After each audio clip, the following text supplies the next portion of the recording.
So, okay. So, पास prayer से शुरू करना है. हाँ, तो मैम आप अपने व्यूअर्स को बता दो कौन सा सेशन है ये 42 का सेकंड पार्ट है ना ये. 42 चैप्टर का सेकंड पार्ट है. पिछली बार आधा रह गया था वक्त की कमी से, तो अब हम 42.11 क्वेश्चन से शुरू करेंगे. हाँ जी पा, you can start with the तो मैम प्रेयर. पहले अपना रिचुअल करते हैं हम लोग, फिर आगे बढ़ेंगे. हाँ, प्रेयर. मैम प्रेयर है कि लॉ क्या है. मैम जवाब है कि लॉ एक है. सवाल है कि हम यहाँ क्यों इकट्ठा हुए हैं. मैम जवाब है क्योंकि हम लॉ ऑफ वन यानी एक के ज्ञान को समझना और सीखना चाहते हैं. सवाल है कि हम रा को क्यों ढूंढ रहे हैं. जवाब है क्योंकि रा उस अनंत रचयिता का और इस लॉ ऑफ वन का एक हम्बल मैसेंजर है. अब हम और रा दोनों मिलकर, हम सभी मिलकर, जितने भी लोग इस सेशन को सुन रहे हैं या सुनेंगे, उनके दिलों पर, उन पर, उनके घरों पर और उनकी जो वेल विश करते हैं उनके परिवारों पर, सब पर उस अनंत रचयिता के प्रेम और रोशनी का घेरा बनाते हैं और किसी भी नेगेटिव थॉट फॉर्म या नेगेटिव एंटिटी को आने से रिस्ट्रिक्ट करते हैं क्योंकि लॉ एक है. मैम अब आप आगे चलिए. आमीन. अच्छा, एक चीज शुरू करने से पहले मैं सोच रही थी कि कई बार हम लोगों का टाइम कंफर्म नहीं होता. कभी आधा घंटा 1 घंटा पहले भी कर लेते हैं, लेट भी कर लेते हैं. तो ग्रुप के अंदर अल्फाबेटिकल ऑर्डर में अगर सब लोग एक दूसरे को रिमाइंड करें, ए वाला अपने नेक्स्ट ए वाले को मैसेज भेज दे व्हाट्सएप पे, ए वाला ए बी को भेज दे, तो इस तरह से शायद लाइव सेशन में ज्यादा लोग ज्वाइन कर पाएंगे. क्योंकि कई बार लोगों को पता नहीं होता और वो जैसे आज 7 बजे बोला था लेकिन 6 बजे शुरू कर रहे हैं, है ना. So that was just a thought.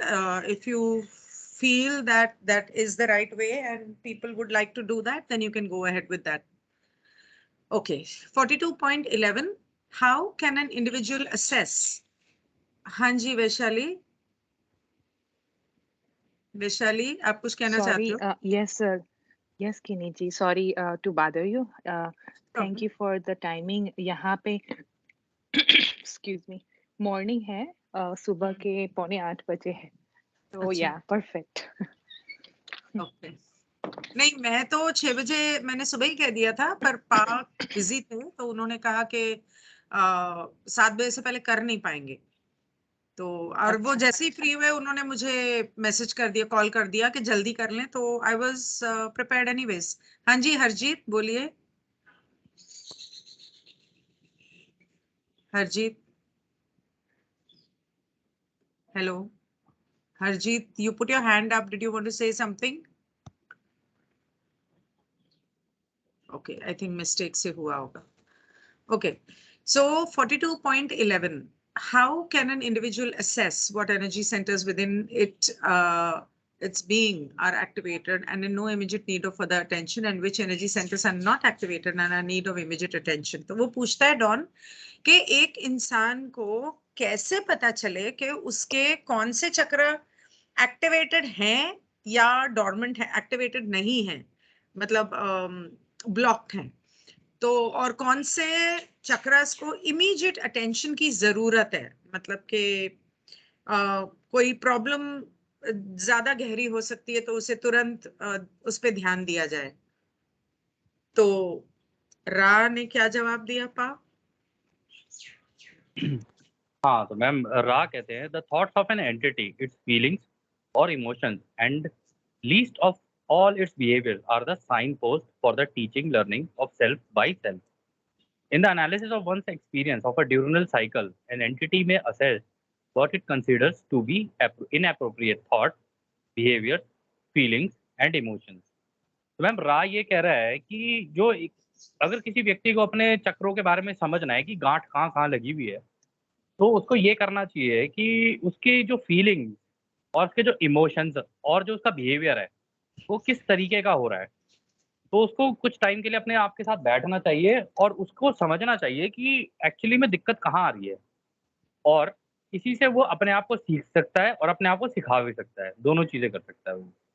कह रहा उसको अपनी रोज़मर्रा की ज़िंदगी में ये देखना चाहिए कि क्या किस तरीके के की सोच, किस तरीके का बिहेवियर, किस तरीके की फीलिंग और किस तरीके के इमोशंस उसके अंदर आ रहे हैं जिनकी ज़रूरत नहीं है।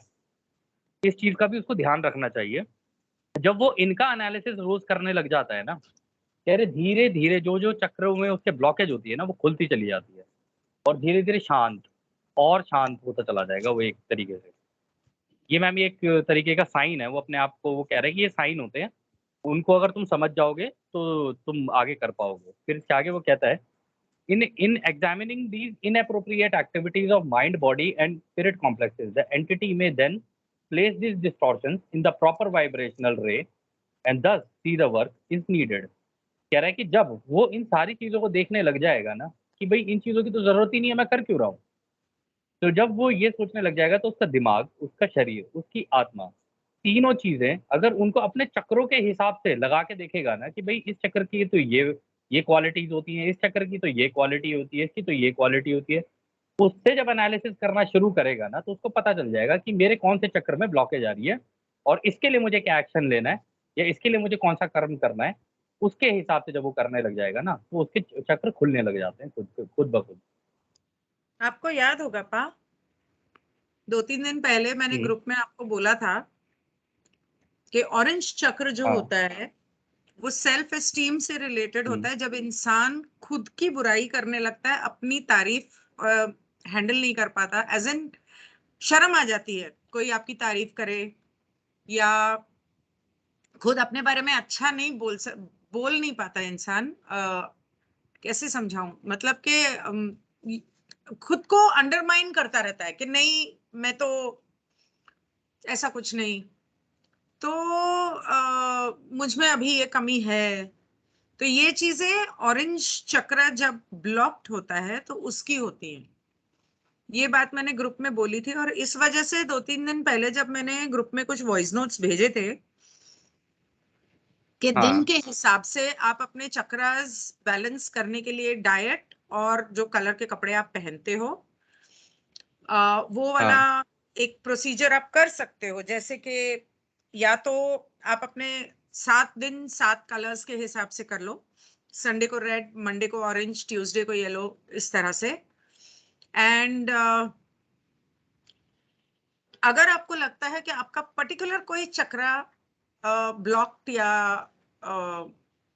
एक्टिव नहीं है, तो आप पर्टिकुलरली उसके लिए 2-4 दिन जब तक आपको लगता है आप कर सकते हो। तो एक चक्रा अगर आपका परफेक्ट भी चल रहा है, 1 मिनट के लिए अगर आपके थॉट्स या फीलिंग्स चेंज होते हैं और नेगेटिव होते हैं, उसी क्षण आपका वो चक्रा बंद हो सकता है। ये मैं पहले भी बता चुकी हूँ।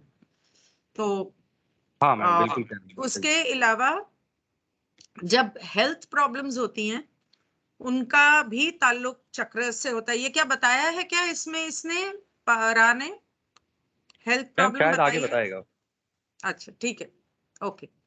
तो नेक्स्ट क्वेश्चन वो पूछता है कि पिछले सेशन में आपने कहा कि इंसान खुद अगर ध्यान रखे तो उसे अपने माध्यम किस वजह से लगाए गए हैं, माध्यम का जो काम है उसकी जिंदगी में, workings of the catalyst of fasting, मतलब अगर वो व्रत रखे तो व्रत से उसको क्या फायदा हो सकता है, and the techniques of programming में through concentration of the will and the faculty of faith alone cause reprogramming within the analogy of fasting, diet or other analogous body complex disciplines।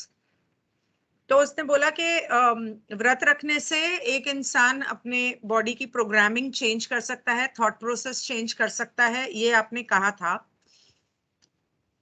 अच्छा, तो ये सवाल कहाँ गया? अच्छा, सवाल आगे क्या डाइट करनी है वगैरह। तो इसके प्रोग्रामिंग के तरीके क्या क्या है, what are the techniques of programming which the higher self uses. जो हमारा हायर सेल्फ है, इंसान तो चलो फास्टिंग कर लेगा, हायर सेल्फ क्या इस करता है to ensure that the desired lessons are learned, ताकि जो इंसान है उनके जिंदगी के जो शिक्षा है वो ठीक से सीख लें, और attempted by the third density self in our third density incarnational laboratory, what a term to use. तो एक इंसान 3D में आके कौन से लेसन सीखना चाहता है, तो इसके लिए हायर सेल्फ क्या यूज करता है? तो रा ने क्या कहा? मैम इसमें एक्चुअली सवाल में ना दो चीजें थी। उसने कहा था, मैम किसी का माइक ऑन है? रूपाली। हाँ, हाँ तो मैम इस सवाल में ना इसने दो चीजें कही हैं। एक तो उसने कहा कि चलो ठीक है, इंसान अपने लेवल पे क्या है व्रत वगैरह रख के अपनी रीप्रोग्रामिंग कर सकता है, वो जिस हाँ तरीके से भी उसको व्रत रखे, वो कुछ भी रखे जो भी उसके धर्म के हिसाब से।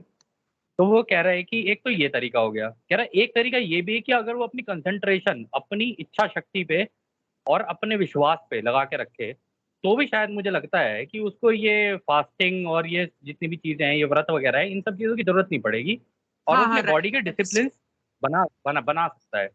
आई मिस खैर दैट, तब सॉरी। उसने पूछा था कि फिर क्या, हाँ, फिर उसके आगे वो पूछता है कि भई आप हमें टेक्निक्स बता सकते हो जो कि हायर सेल्फ, वो तरीके बता सकते हो जो कि हायर सेल्फ लगाता है, ताकि एक व्यक्ति को उसके जो ज़रूरी लेसन्स हैं, वो मिल सकें इस तीसरी घनत्वता के अंदर, जिसमें वो रह रहा है अभी।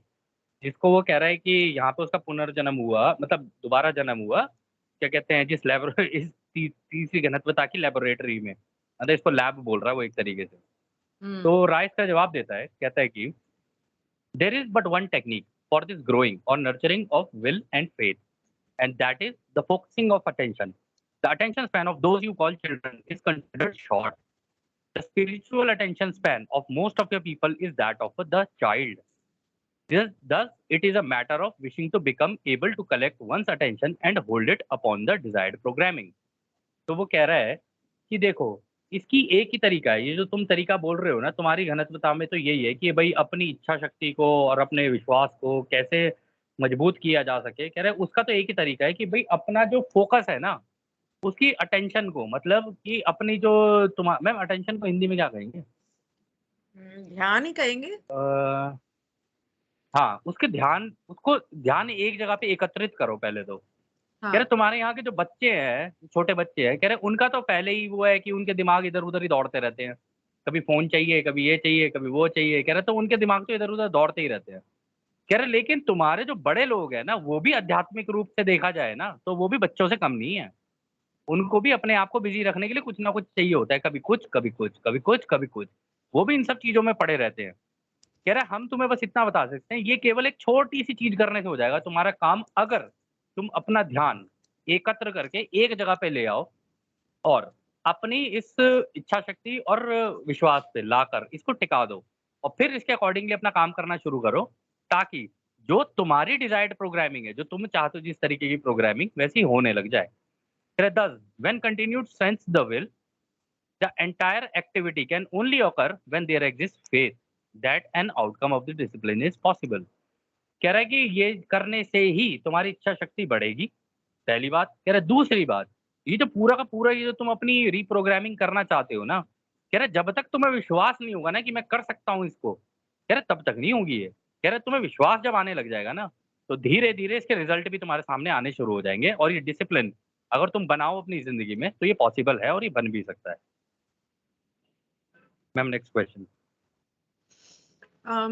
एक सेकंड में जरा चेक कर लूं कि वहां पर ठीक चल रहा है ना, आवाज आ रही है?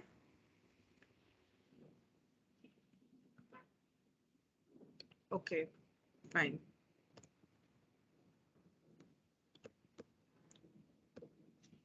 Can you mention some exercises for helping to increase the attention span? तो डॉन पूछता है कि ये जो ध्यान को एक जगह पे केंद्रित करना, तो इसके लिए कोई एक्सरसाइज बता सकते हो ताकि अम, ध्यान ज्यादा देर तक मेडिटेशन में या किसी चीज में लगा सके इंसान? वाह। हाँ, तो मैम रा कहता है such exercises are common among the many mystical traditions of your entities. The visualization of a shape and color, which is of personal inspirational quality to the meditator, is the heart of what you would call the religious aspect of this sort of visualization.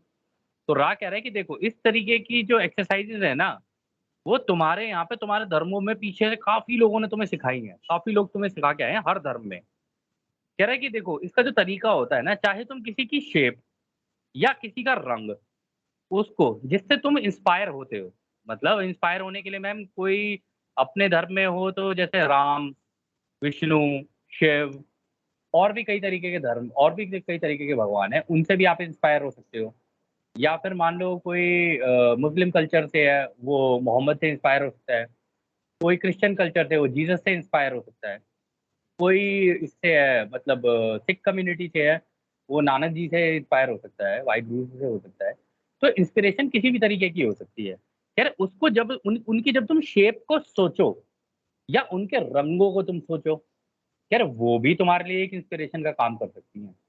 यार और ये हर एक meditator के अपने ऊपर होता है कि कौन-सी चीज़ उसको, उसके धर्म के अनुसार विजुअलाइज़ करने के लिए उसने सीखी है बचपन से। तो जो भी उसने बचपन से सीखा है, कुछ गलत नहीं सीखा है। उसने अपने धर्म के हिसाब से उसके ऊपर विजुअलाइज़ेशन करनी है मेडिटेशन के अंदर जाके। अगर वो ये विजुअलाइज़ेशन टेक्नीक सीख गया, उन रंगों को या उन रूपों को देखने की, फिर तो भी वो अपना ध्यान एक जगह पे एकत्रित कर सकता है। फिर आगे वो कहता है the visualization of simple shape and colour which have no innate inspiration quality to the entity form the basis of what you may call your magical tradition. Ma'am ये बहुत बढ़िया बताया उसने। कह रहा है विजुअलाइज़ेशन अगर तुम कितनी सिंपल चीज़ों की करो ना, जैसे मान लो ट्रायंगल हो गया, सर्कल हो गया, या कोई भी सिंपल सी चीज़, बिल्कुल जो भी सिंपल होगी, कह रहा है उसके ऊपर या किसी तरीके के रंगों पर अगर तुम करोगे ना, और जो तुम्हें लगे कि यार ये सिंपल सा है लेकिन बड़ा अच्छा लग रहा है मेरे को, कह रहा है उससे भी तुम्हें क्या कहते हैं इंस्पिरेशन मिल सकती है। और ये अगर तुम इसको करने लग गए ना, वो एक पार्ट तो उसने पहले वाला बताया, ये दूसरा पार्ट है। कह रहा है अगर इसको करोगे ना, तो इससे बहुत बेटर होता है तुम्हारा, ज़्यादा बेटर इससे होगा। वो इसीलिए क्योंकि ऐसा तुम्हारे पहले के जितने भी ट्रेडिशंस रही हैं ना, उसमें जो लोग कुछ मैजिक वगैरह कर देते थे ना, जो मतलब जादुई चीज़ें कर देते थे, कहते हैं वो मेडिटेशन का इस्तेमाल करते थे और उनका क्या कहते हैं जो तरीका होता था ना, वो इसी टेक्नीक का होता था। कहते हैं वेदर यू इमेज द रोज और the circle is not important, however it is suggested that one or the other path towards visualization be chosen in order to exercise this faculty.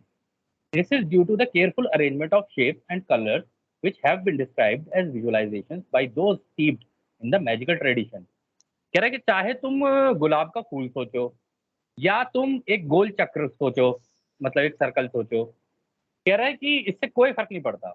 इससे मतलब तुम कुछ भी सोच सकते हो जो तुम्हें ठीक लगे। कह रहा है हालाँकि हम तुम्हें ये बता दें कि इस तरीके के जो रास्ते हैं, ये जो रास्ते हैं ना, ये विज़ुअलाइज़ेशन करने के, ये तुम्हारे क्या कहते हैं, जिस तरीके का तुम चाहो वैसा कर सकते हो। तुम अपने धर्म के हिसाब से करना चाहो वैसा कर सकते हो। तुम इस तरीके से करना चाहो तुम ऐसा भी कर सकते हो। कह रहा है कि ये तुम्हारे केयरफुल अरेंजमेंट होता है, मतलब बहुत ध्यान से तुम लोग अरेंज करते हुए चलते हो। कि एक टाइम पे मान लो तुमने ट्रायंगल पे फोकस किया तो तुम ट्रायंगल पे फोकस करने लग जाओगे, या तुम्हें कोई कलर अच्छा लग रहा है, हो सकता है तुम ट्रायंगल के अंदर ही एक कलर बना के अपना अपना जो तुम्हारा फेवरेट कलर है उसके ऊपर फोकस करने लग जाओ। कह रहा है कि ये जो तरीके की टेक्निक्स होती है ना, ये तुम्हारे काफी सारे ट्रेडिशंस के अंदर हैं। अगर तुम झांक के देखोगे तो तुम्हें पता चलेगा। तुमने अब कभी झांका नहीं है इसके अंदर, झांक के देखना तुम्हें पता चलेगा ये चीज़ें। और मैम हम लोगों ने भी एक एक वो है क्या कहते हैं, एक यूट्यूब पे आपको मिल जाएगी, एक डॉक्यूमेंट्री है yogis of Tibet, yogis of Tibet. आप उसको देखोगे ना, उसके अंदर हम लोग भी नोटिस कर रहे थे कि वो कुछ इसी तरीके के ट्रेडिशंस को फॉलो कर रहे थे। योगीज ऑफ तिब्बत देखोगे ना आप, यूट्यूब पे मिलेगी आपको ये। हाँ ये डॉक्यूमेंट्री फिल्म है। हमने देखी। हाँ ये डॉक्यूमेंट्री है, करीब 1 घंटे की है, बहुत बढ़िया है। मतलब आप देखोगे आपको मजा आएगा, आपको ये पता चलेगा कि ये ओरायन से भी कैसे निपटने की टेक्निक्स हैं इन लोगों के पास, और अपने आप को क्लीन कैसे करते हैं। मतलब नहाते नहीं है लेकिन क्लीन कैसे करते हैं अपने आप को। और भी बहुत सारी इनकी टेक्निक्स हैं, अगर आप देख लोगे आप एक बार को तो हिल ही जाओगे कि यार ये किस लेवल की चीज़ करते हैं ये लोग। और अपने इनकार्नेशनल एक्सपीरियंसेस भी शेयर किए हैं उन्होंने। उन्होंने ये भी एक्सपीरियंस शेयर किया है कि चाइना ने जब उनके ऊपर अटैक किया था तब उनको कैसा फ़ील हुआ, फिर उससे वो उन लोगों ने ओवरकम कैसे किया, वो सारी चीज़ें इसमें बताई हैं। बहुत अच्छी डॉक्यूमेंट्री है ये। ठीक है. Next question. हाँ ma'am. As a youth, I was trained in the engineering sciences, which include the necessity for three-dimensional visualization for the process of design. I was trained in the engineering sciences, which include the necessity for three-dimensional visualization for the process of design. Would this be helpful as a foundation for the type of visualization that you're speaking of, or would it be of no value? वो कहता है कि मैं जब engineering sciences पढ़ रहा था, तो हम लोगों को समझाया गया था कि 3D में विजुलाइज करना कितना इम्पोर्टेंट है और उससे कितनी मदद मिलती है. तो क्या ऐसी विजुलाइजेशन में इस 3D विजुलाइजेशन का कोई फायदा होगा या उसका कोई मतलब नहीं है? तो मैम रा आगे कहता है to you the questioner this experience was valuable to a less sensitized entity it would not gain the proper increase of concentrative energy. कह रहा है तुम जो मतलब डॉन के बारे में बात कर रहा है यहाँ पे, तुम्हारे लिए एक्सपीरियंस बहुत वैल्यूएबल था क्योंकि तुम्हारी सोच भी इसी तरीके की है. तो कह रहे तुम्हारे लिए तो बहुत बढ़िया था, लेकिन अगर कोई व्यक्ति उस लेवल की सोच नहीं रखता है ना, तो उसके लिए बहुत मुश्किल है इसको अटेन करना, क्योंकि वो अपनी एनर्जी पूरी कंसंट्रेट करके एक जगह ला नहीं पाएगा. तो उसको सिंपल तरीके का इस्तेमाल करना चाहिए, ना कि सीधे 3 डायमेंशनल स्पेस में पहुंच जाए और फिर वहाँ पे सोचने लग जाए, क्योंकि मैम 3 डायमेंशनल स्पेस में बड़ा मुश्किल होता है सोचना. एक बार हम लोग भी मेडिटेट कर रहे थे, तो हमारे साथ क्या हुआ था, हम 4th डायमेंशन में भी सोचने लग गए थे और वो हमें अजीब सी इमेजेस आनी शुरू हुई. हम तो घबरा ही गए कि ये हो क्या रहा है हमारे आसपास, लेकिन 3D में हम लोग कंफर्टेबल हो रहे थे, हम में से कुछ लोग. तो ऐसा हो जाता है, इसलिए कहते हैं कि सिंपल रखो, जितनी चीज़ें रख सकते हो मेडिटेशन में. ज़्यादा ज़्यादा वैसी सोचोगे ना कि बहुत ज़्यादा क्रिटिकल बना दोगे तो बड़ा मुश्किल हो जाता है. यहाँ पर एक डायग्राम था मेरे पास, कुछ ऐसा नहीं मिल रहा, शायद मैंने डिलीट कर दिया होगा. Okay, then the less sensitized entity should use what should he use for the proper energy? तो वो कहता है कि तो अगर ऐसा है तो जो इंसान less sensitized हो, उसे ठीक से करने के लिए, मेडिटेशन के करने के लिए कौन सी एनर्जी इस्तेमाल, कौन सी ऊर्जा इस्तेमाल करनी चाहिए? हाँ, तो मैम इनडायरेक्टली वो यही कह रहे हैं, किसी व्यक्ति की मान लो सोच उस लेवल की ना हो. अब मान लो मैम हमारा लॉ ऑफ वन का सेशन कोई ऐसा व्यक्ति सुन रहा हो जिसको 3D स्पेस तो बहुत दूर की बात है, उसे सिंपल इमेजेस ही समझ में आती हैं, तो उस तरीके के व्यक्ति को क्या करना चाहिए ताकि वो अपनी ऊर्जा का इस्तेमाल कर सके. अरे यार किसका कॉल आ गया. तो मैम रा कहता है आगे, कहता है in the less sensitised individual the choosing of personally inspirational images is appropriate, whether this inspiration be the rose which is of perfect beauty, the cross which is of perfect sacrifice, the Buddha which is the all being in one, or whatever else may inspire the individual. कह रहे एक ऐसे व्यक्ति को जो इतना नहीं सोच पा रहा है और इस डायरेक्शन में जिस तरीके से तुम 3 डायमेंशनल स्पेस और ये सारी चीज़ों में सोच पा रहे हो, अगर वो नहीं सोच पाता है तो वो अपना अपने तरीकों का, जिससे वो इंस्पायर हो ना, जिससे उसको इंस्पिरेशन मिले. इंस्पिरेशन को क्या बोलेंगे मैम हिंदी में? प्रेरणा. हाँ, जिससे उसको प्रेरणा मिले. कह रहे उसको उसका इस्तेमाल करना चाहिए. कह रहे कि हम एक उदाहरण के लिए तुमको बताते हैं कि जैसे गुलाब है, कहते हैं गुलाब जो है वो परफेक्ट ब्यूटी दिखाता है तुम्हारे यहाँ पे, सुंदरता को दर्शाता है गुलाब. कह रहे उसके ऊपर फोकस किया जा सकता है मेडिटेशन में. कहता है अगर तुम क्रॉस देखो जिस पे जीसस को टांगा गया था, कह रहा वो परफेक्ट सैक्रिफाइस दिखाता है तुम्हें कि हाँ अपनी आहुति दूसरों के लिए दे देना.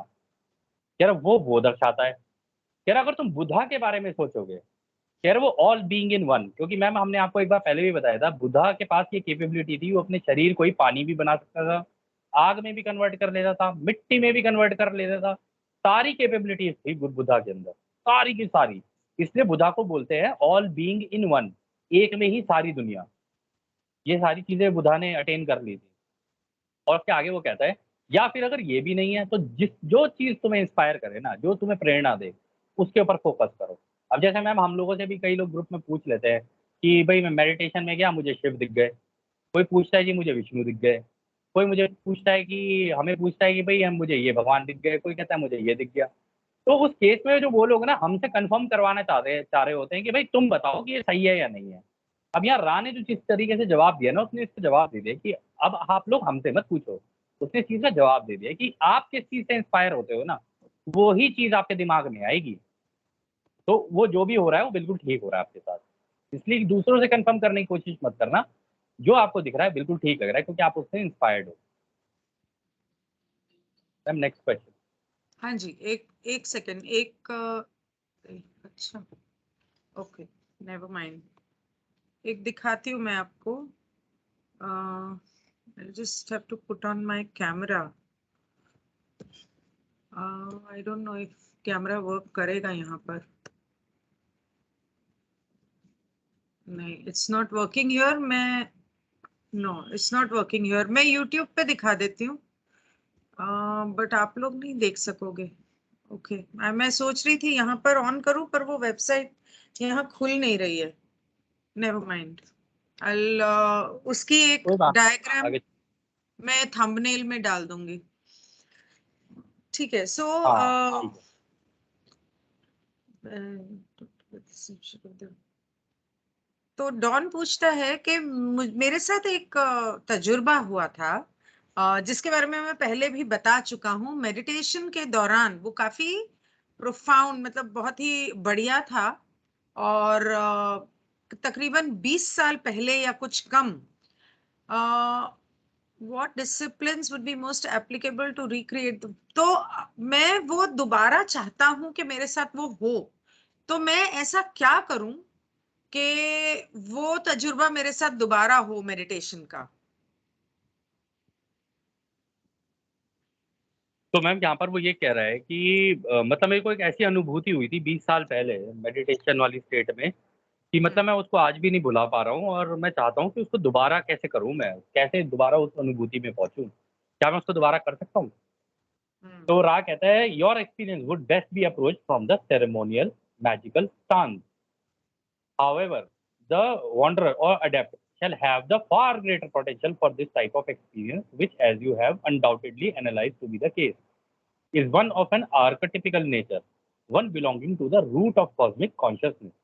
तो वो कह रहा है कि इस तरीके का अनुभव जो अभी हम लोगों ने तुमको बताया ना कि सिंपल तुम वो जैसे तेरे को तो 3D समझ में आती है इमेजेस, तो तू 3D इमेजेस देख ले या फिर सिंपल से जैसे वो होते हैं ना तेरे सर्कल देख लिया, ट्राइंगल देख लिया, कह रहा है उसके ऊपर अगर तू फोकस लगाना शुरू करेगा तो तेरा हो जाएगा। कह रहा है कि हालांकि हम तुम्हें ये बताते हैं जो वॉन्डरर होते हैं, क्योंकि मैम डॉन भी वॉन्डरर था, अगर आपको याद हो डॉन भी वॉन्डरर था, जिम भी वॉन्डरर है इसके अंदर और कार्ला भी वॉन्डरर थी। वो भी उन्होंने यहाँ पे जन्म ही इसलिए लिया था कि वो इस तरीके की नॉलेज को आगे लोगों से शेयर कर सकें। तो कह रहा है कि हालांकि हम तुम्हें बताते हैं वॉन्डरर और अडेप्ट। अडेप्ट में वो होते हैं जो क्या कहते हैं जो सिद्धि मतलब जो योगी एक तरीके से बन जाते हैं, मतलब जो बेसिकली मेडिटेटिव वाली स्टेट की तरफ जाना शुरू कर देते हैं। कह रहे उनके पास इतना पोटेंशियल होता है ना कि वो इस तरीके के बहुत अनुभव ले सकते हैं, बहुत उनके पास इतने ज़्यादा ऊर्जा होती है, इतनी ज़्यादा उनके पास पोटेंशियल होता है उनके दिमाग में। कह रहा और वो इसलिए होता है क्योंकि ये जो उनका ठेठ दिमाग होता है ना, जो जड़ होती है इसकी, दिमाग के पेड़ की जड़ होती है जो, कहता है उसके अंदर वो इन्फॉर्मेशन पहले से ही होती है, क्योंकि जब वो यहाँ पैदा होते हैं ना तो वो पहले से ही पीछे से ये करते हुए आ रहे होते हैं, तो पहले से उनके दिमाग के अंदर होती है, जो कि उनको पूरे इस ब्रह्मांड की ये जो चारों प्राइमल फोर्सेज है, जो कॉस्मिक कॉन्शियसनेस है, जो रचयिता की सोच है, कहते हैं उससे जोड़ देती है। कह रहे इस वजह से इस तरीके के अनुभव उनको मिल जाते हैं। ठीक है, मैं ये वाला डायग्राम एक्चुअली ढूंढ रही थी। इस तरह के बहुत सारे जिप्स मिल जाते हैं मेडिटेशन के लिए, और खास करके हिप्नोथेरेपी के लिए भी इस्तेमाल होते हैं, क्योंकि इससे बहुत जल्दी ट्रांस में चले जाते हैं लोग। ओके, सो हाँ next ma'am. Question is, was that in any way related to the golden dawn in ceremonial magic? तो डॉन पूछता है कि मेरा जो तजुर्बा था, क्या वो किसी तरह से गोल्डन डॉन से कोई रिश्ता है, मतलब रिलेटेड है? रिलेशनशिप इज तो मैम कॉन्ग्रुएंसी। ये जो गोल्डन डॉन सेरेमोनियल मैजिक है ना, ये एक तरीके का वो है, एक कल्ट हुआ करता था पहले का। इनको ये मैजिक और ये सारी चीजें आती थी, ठीक है ना, मेडिटेटिव स्टेट्स का इस्तेमाल करके। तो इसकी एक बुक भी है शायद, Golden Dawn of the ceremonial magic ऐसी करके कोई किताब थी, इसने पहले भी बताया था पिछले सेशन में। हाँ, ये Order of the Golden Dawn, Order of the Golden Dawn करके उस किताब का नाम। तो कहता है कि क्या किसी तरीके से ये जितनी भी चीजें आप मेरे को बता रहे हो कि ये इससे Order of the Golden Dawn से रिलेटेड है क्या, इस तरीके के उसमें? तो रा कहता है हाँ, ये उससे रिलेटेड है काफी हद तक, क्योंकि मैम उस किताब के अंदर भी बताया गया है जैसे आपका ये पेंटाग्राम है और इसका किस तरीके से इस्तेमाल होता है, और भी इमेजेस किस तरीके से इस्तेमाल होती है ना, उस किताब के अंदर काफी हद तक इसके बारे में बताया गया है, उसको सही तरीके से इस्तेमाल करने का तरीका। Order of the Golden Dawn, एक गोल्डन सेकेंड। डॉन, हाँ। Order of the Golden don,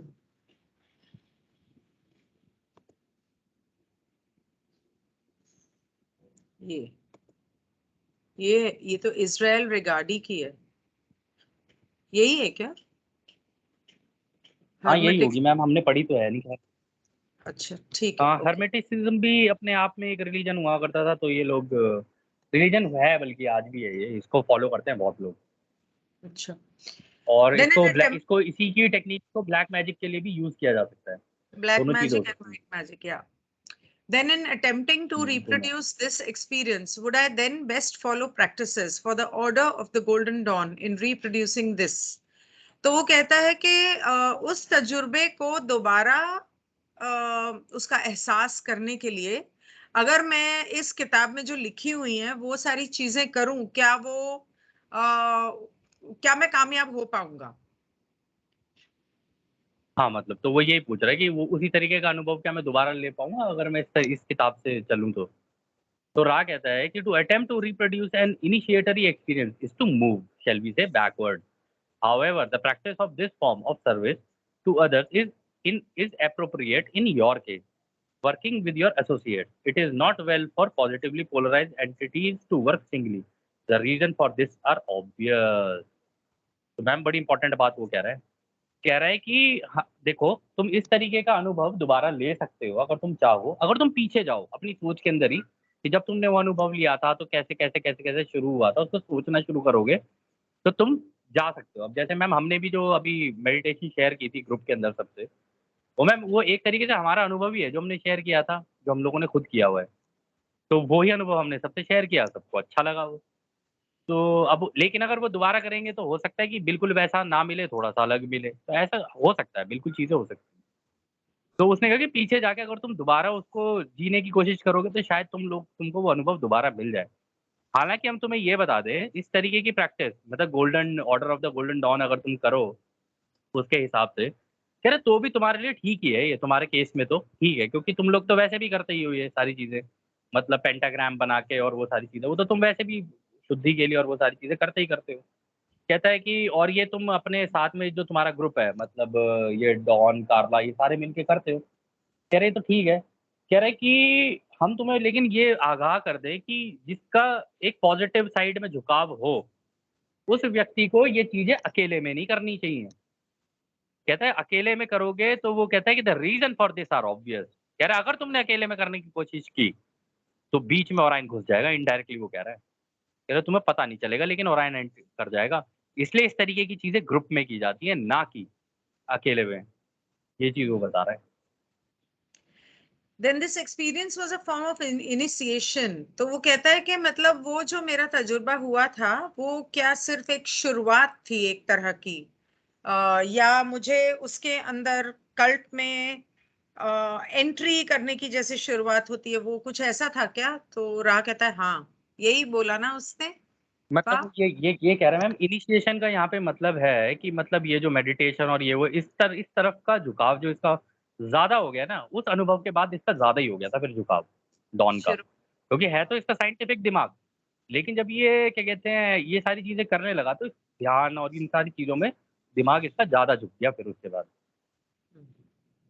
okay, तो वो कहता है अच्छा, तो ये teach learn relationship of parent with child, ये जो एक माँ बाप और बच्चे में सिखाने का सीखने का जो हिसाब किताब होता है, ये जो रिश्ता होता है, what type of actions would demonstrate the activation of each energy center in sequence from red to violet?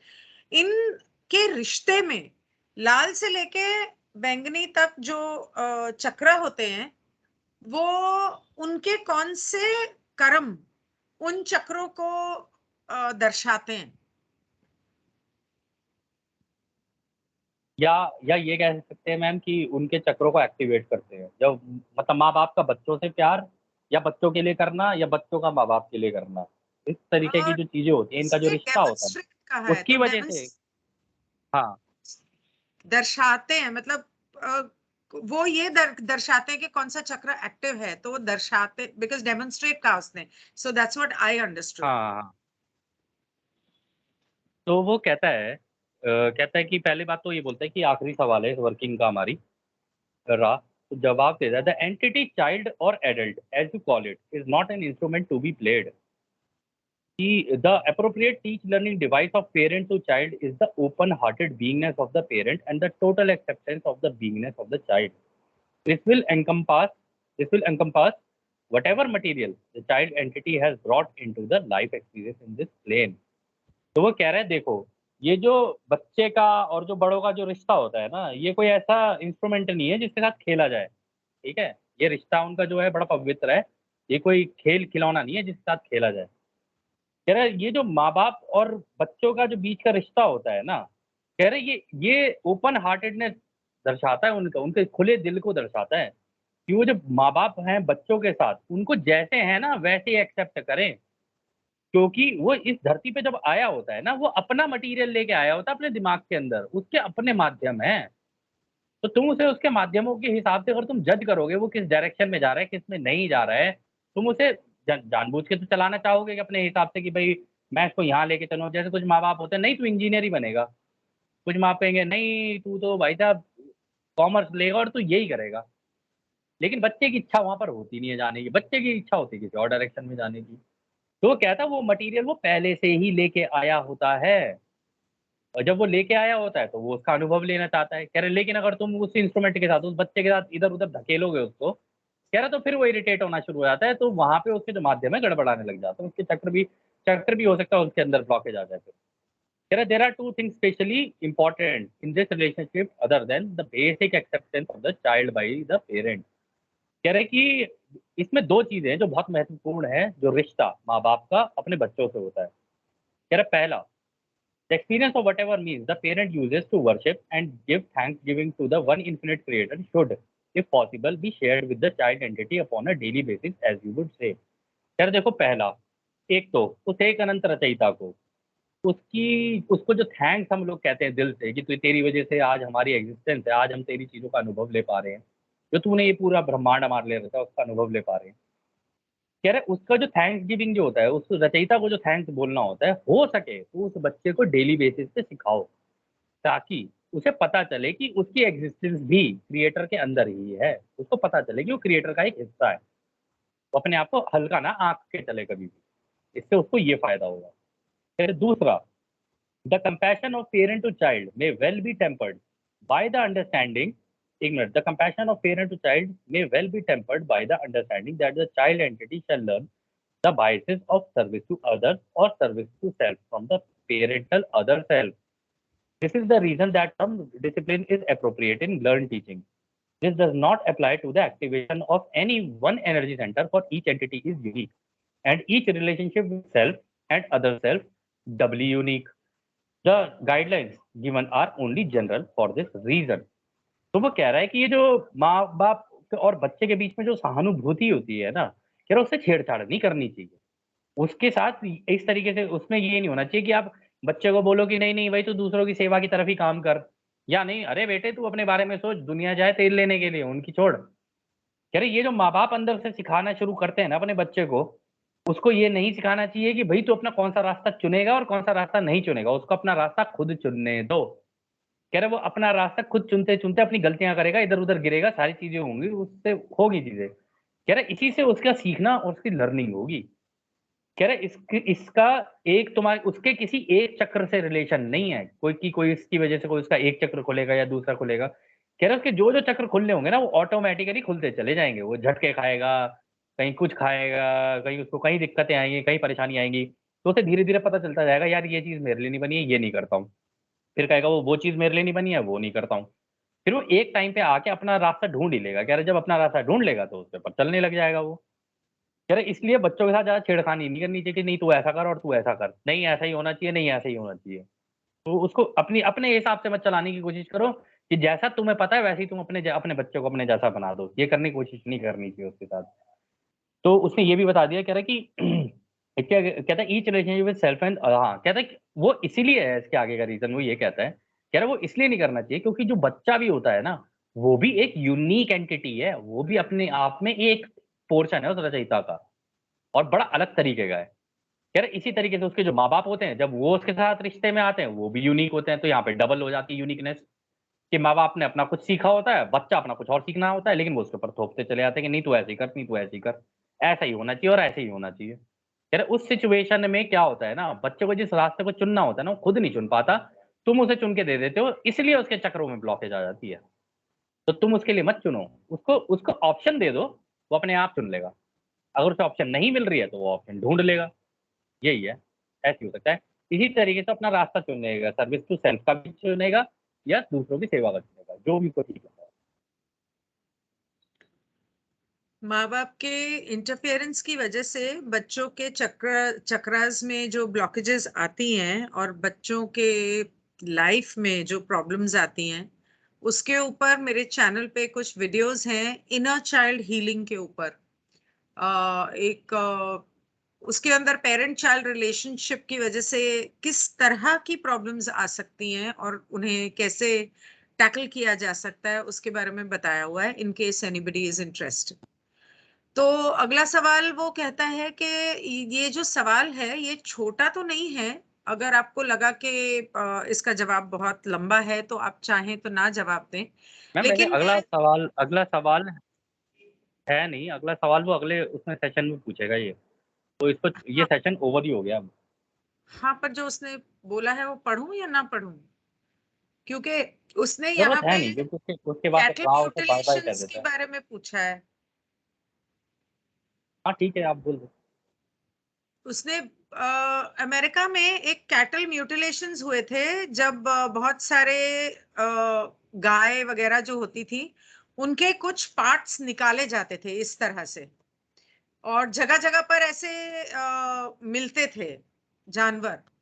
तो डॉन ने पूछा कि इनके जो पार्ट्स निकाले जाते थे, क्या ये भी चक्र से रिलेटेड था, क्या उसकी वजह से पर्टिकुलर वही पार्ट हर जानवर के निकाले जाते थे।